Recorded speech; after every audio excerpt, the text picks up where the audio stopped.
வணக்கம். இந்திய நேரப்படி காலை 6 மணி. ஜெம் தலைப்புச் செய்திகள். காசி தசாஸ்வமேத் படித்துறையில் கங்கைக்கு பால் ஊற்றி பூக்கள் தூவி வழிபாடு நடத்திய பிரதமர் மோடி. மின் ஒளியால் ஜொலித்த கங்கை கரையில் பாரம்பரிய பூஜைகளிலும் பங்கேற்பு.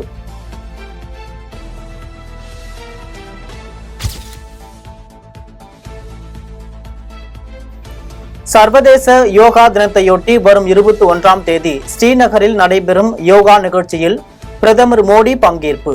பிரதமருடன் இணைந்து சுமார் 9000 பேர் யோகாசனங்களை செய்ய இருப்பதாக மத்திய அமைச்சர் ஜிதேந்திர சிங் தகவல்.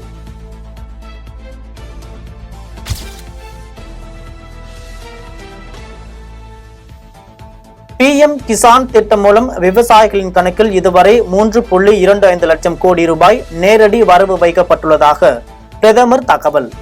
தொழில்நுட்பத்தை பயன்படுத்தி அரசின் திட்டங்களை மக்களுக்கு கொண்டு சேர்ப்பது பெரும் மகிழ்ச்சி அளிப்பதாகவும் வாரணாசியில் பேச்சு.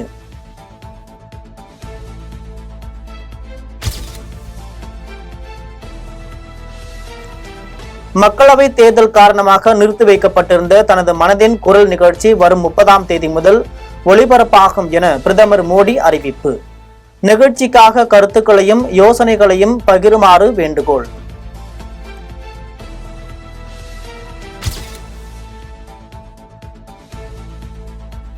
புதிதாக நிறைவேற்றப்பட்ட 3 குற்றவியல் சட்டங்களுக்கு எதிர்ப்பு தெரிவித்து உள்துறை அமைச்சர் அமித்ஷாவிற்கு முதலமைச்சர் மு.க. ஸ்டாலின் கடிதம்.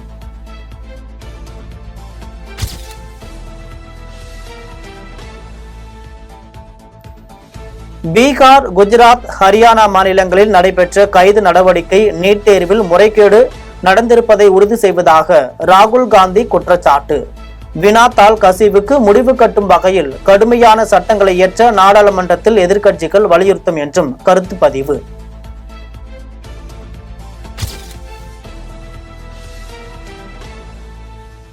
வயநாடு எனது குடும்பம் என ராகுல் காந்தி கூறி வந்ததன் உண்மையான காரணம் இப்போது தெரிவாகிவிட்டது. பிரியங்கா காந்தியை வயநாட்டில் களமிறக்குவது குறித்து பாஜக தலைவர் கே. சுரேந்திரன் விமர்சனம்.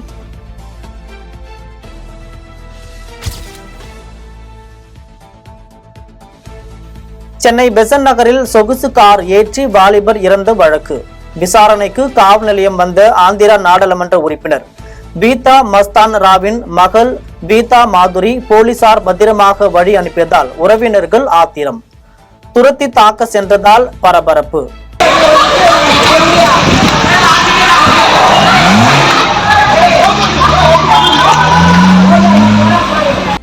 பீதா மாதுரியை கைது செய்து விபத்து வழக்கு பதிவு செய்து காவல் நிலைய ஜாமீனில் விடுவிப்பு. அந்த பொண்ணை கூட்டின போய் வெளில காட்டாங்க. எங்களுக்கு புள்ளிய காரணம் நாங்க பாத்துக்கிறோம். எங்க புள்ளிய காட்ட மாட்டாங்க. கேஸ் போடாத அந்த பொண்ணை தெரிச்சு அனுப்பிச்சு விடுறாங்க. எங்க புள்ளிய காட்ட கூட நாங்க பார்க்க முடியல. நாங்க என்ன பண்றது?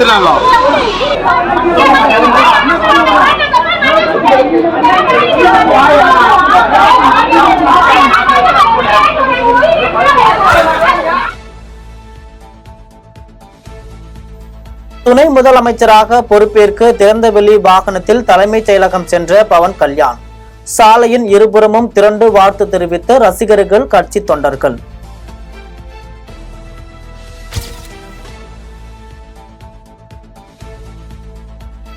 கூட்டணி வைக்க கூடாது என தங்களது தலைவி ஜெயலலிதா எடுத்த முடிவிற்கு மாறாக பாஜகவுடன் கூட்டணி வைத்து விட்டோமே என்கிற மன உறுத்தல் தங்களுக்கு உள்ளதாக மதுரையில் முன்னாள் அமைச்சர் செல்லூர் ராஜு பேச்சு. எங்களை பொறுத்த அளவுக்கு எங்கள் அம்மா எடுத்த முடிவில் இப்போ நம்ம தவறு செஞ்சிட்டோமோன்ற ஒரு இது இருக்குது. ரெண்டாவது, மக்கள் மத்தியில் தமிழ்நாட்டு மக்கள் பொதுவாக பாரதிய ஜனதாவை ஏற்றுக்கொள்ள விரும்பலை. அவங்களுடைய கொள்கை ஒரு மதத்தை முன்வைத்து நடத்துகிற ஒரு கட்சியாக இருக்குது. எனவே இந்தியாவை ஆளுகிற ஒரு கட்சியாக இருந்தாலும் கூட ஒரு மதத்தவரை மட்டும் முன்னிலைப்படுத்துகிறாங்க. ஆக அப்படி இருக்கும்போது இது நாங்கள் மதசார்பற்றவர்கள். தமிழக மக்கள் பொதுவாக மதசார்பற்றவர்களைத்தான் விரும்புவார்கள். இப்போ நடந்து முடிந்த தேர்தலில் பொதுவாக திமுக, அதிமுக, நீங்கள் கூட ஜெகன் கேட்டார், மூணாவது இடத்துக்கெல்லாம் நீங்கள் போயிருக்கீங்கன்னு சொல்கிறாங்க, வளர்ந்துட்டோம். அப்படி இல்லை. நான் தான் சொன்னேன், நாடாளுமன்றத்தில் 2 பார்வை இருக்கும். நாடாளுமன்ற தேர்தலில் இப்போ அங்கே என்ன, நாங்கள் 2014 மோடியா லேடியான்னு சொன்னோம். இந்த தேர்தலில் தமிழன் உரிமை மீட்போம், தமிழ்நாட்டை வாழ்வழிப்போம், தமிழ் மக்களை வாழ்வழிப்போம் அப்படின்னு சொல்லிடணும். தலைமை உரிமை எடுப்போம். அந்த கோரிக்கையை மக்கள் அவ்வளவாக அதை செவிசாய்க்கலை. அவங்க இந்தியா கூட்டணியில் அவங்க மோடியை எதிர்ப்போன்றாங்க. இந்த எதிர்ப்பு ஓட்டெல்லாம் திமுகவுக்கு போயிடுச்சு. மோடிஜி வரட்டும் அப்படின்றவங்கலாம் அதுக்கு இவங்க ஓட்டு போட்டாங்க. ஸ்ரீபெரும்புத்தூர் தொகுதியில் தனக்கு ஆதரவாக பரப்புரை மேற்கொண்ட மக்கள் நீதி மய்ய தலைவர் கமல்ஹாசனை நேரில் சந்தித்து நன்றி தெரிவித்த திமுக பொருளாளர் TR பாலு.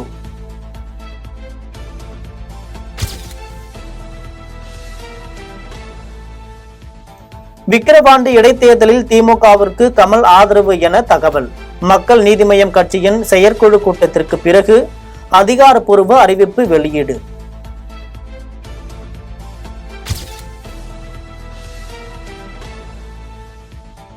மே மற்றும் ஜூன் மாதங்களுக்கான துவரம் பருப்பு, பாமாயில் அனைத்து குடும்ப அட்டைதாரர்களுக்கும் வழங்கப்படும் என அமைச்சர் சக்கரபாணி அறிவிப்பு. மே மாதத்திற்குரிய துவரம் பருப்பு, பாமாயில் பெற்றுக்கொள்ளாதவர்கள் ஜூன் மாதம் முழுவதும் பெற்றுக்கொள்ள வழிவகை.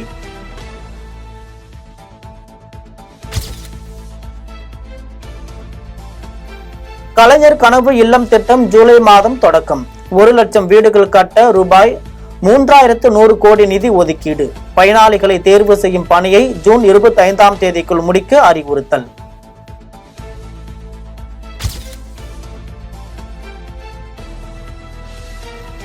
அரசு பள்ளிகளின் பெயர்களில் சாதி பெயர் இருந்தால் அவற்றை நீக்க வேண்டும். பள்ளி கல்லூரி மாணவர்களிடையே சாதி மோதலை தவிர்ப்பதற்கான வழிமுறைகளை ஆராய அமைக்கப்பட்ட குழு அறிக்கை.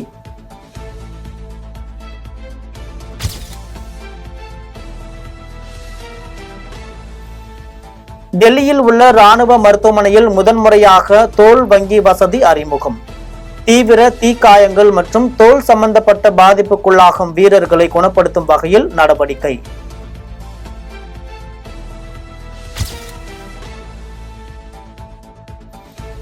காஞ்சிபுரத்தில் சீருடையில் இருந்த பெண் காவலரை வெட்டிய விவகாரம், கணவர் கைது. புதுச்சேரியிலிருந்து நீதிமன்றத்தில் சரணடைவதற்காக வந்த மேகநாதனை கைது செய்து சிவகாஞ்சி காவல்துறையினர் விசாரணை.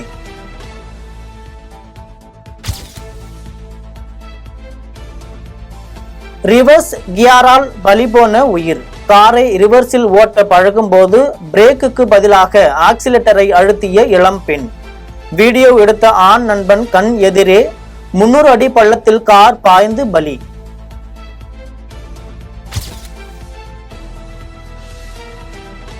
கோயம்புத்தூரில் 100 அடி வீதியில் மூடப்படாத பாதாள சாக்கடை குழியில் பெண் ஒருவர் விழுந்த விவகாரம். பாதாள சாக்கடை ஒப்பந்ததாரருக்கு 50,000 ரூபாய் அபராதம் விதித்து மாநகராட்சி ஆணையர் உத்தரவு.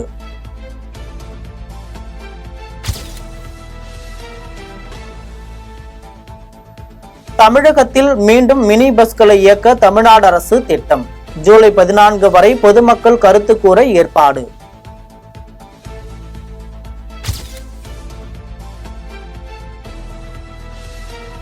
காரைக்காலில் வரும் 21ஆம் தேதி நடைபெறும் மாங்கனி திருவிழா. காரைக்கால் மாவட்டத்தில் உள்ளூர் விடுமுறை விடுபடுவதாக புதுச்சேரி அரசு அறிவிப்பு.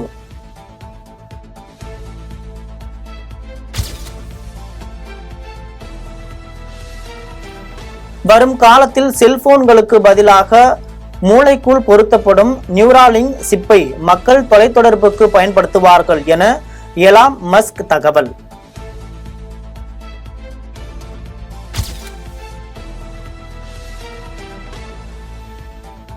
ஜூன் 29ஆம் தேதி முதல் தொடங்குகிறது ஆனந்த் அம்பானி ராதிகா மெர்ச்சன்ட் திருமண விழா. ஜூலை 12ஆம் தேதி திருமணம் நடைபெறவுள்ள நிலையில் மும்பையில் உள்ள அம்பானியின் இல்லத்தில் பூஜைகளுக்கு ஏற்பாடு.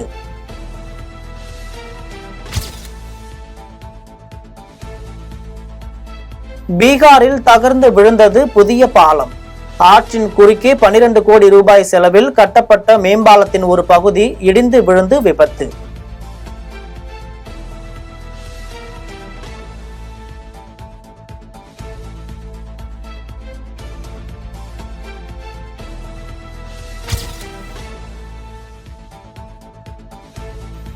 மிக விரைவாக மரணத்தை ஏற்படுத்தக்கூடிய சதை உண்ணும் பாக்டீரியாவால் ஜப்பானில் 1000க்கும் மேற்பட்டோர் பாதிக்கப்பட்டுள்ளதாக தகவல்.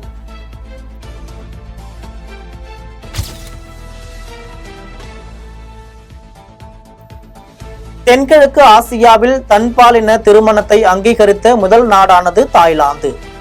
ஆசியாவில் தைவான், நேபாளுக்கு அடுத்து 3வது நாடாக தன்பாலின திருமணத்தை அங்கீகரித்தது தாய்லாந்து அரசு.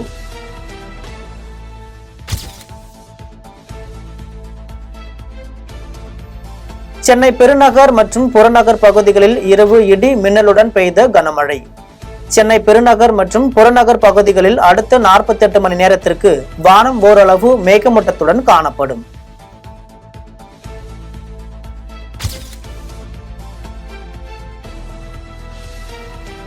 ஜூன் 22 நீலகிரி, கோயம்புத்தூர், திருப்பூர், தேனி, திண்டுக்கல் மாவட்டங்களின் மலைப்பகுதிகளில் ஓரிரு இடங்களில் கனமழை பெய்ய வாய்ப்பு. சென்னை ஆய்வு மையம் தகவல்.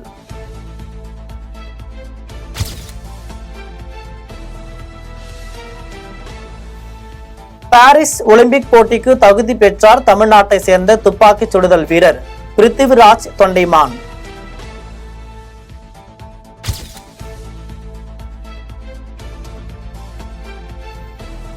இந்திய கால்பந்து அணியின் தலைமை பயிற்சியாளர் பதவியிலிருந்து இகோர் ஸ்டிமாக் நீக்கம்.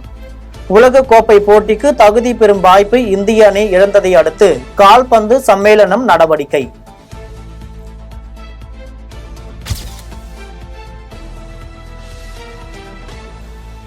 இந்திய ஆண்கள் கிரிக்கெட் அணியின் தலைமை பயிற்சியாளராக கௌதம் கம்பீர் போட்டியின்றி தேர்வு செய்யப்பட்டுள்ளதாக தகவல். பயிற்சியாளராக கௌதம் கம்பீர் மட்டுமே விண்ணப்பித்த நிலையில் இணைய வாயிலாக நடைபெற்ற கிரிக்கெட் ஆலோசனை குழு நேர்காணலில் பங்கேற்பு.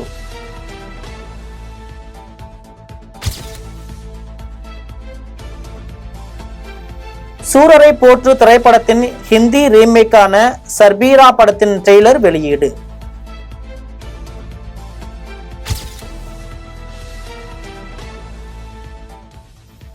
ஃபகத் ஃபாசில் நடித்த ஆவேசம் திரைப்படம் அமேசான் OTTயில் தமிழில் ரிலீஸ் செய்யப்படுவதாக தகவல்.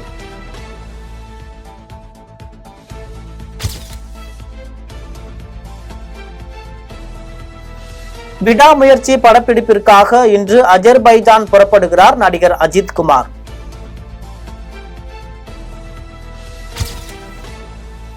இத்துடன் ஜெம் செய்திகள் நிறைவடைகின்றன. மீண்டும் ஜெம் செய்திகள் காலை 8:30 மணிக்கு. உடனுக்குடன் செய்திகளை காண GemLive.tv என்ற இணையதளத்தில் இணைந்திருங்கள். நன்றி, வணக்கம்.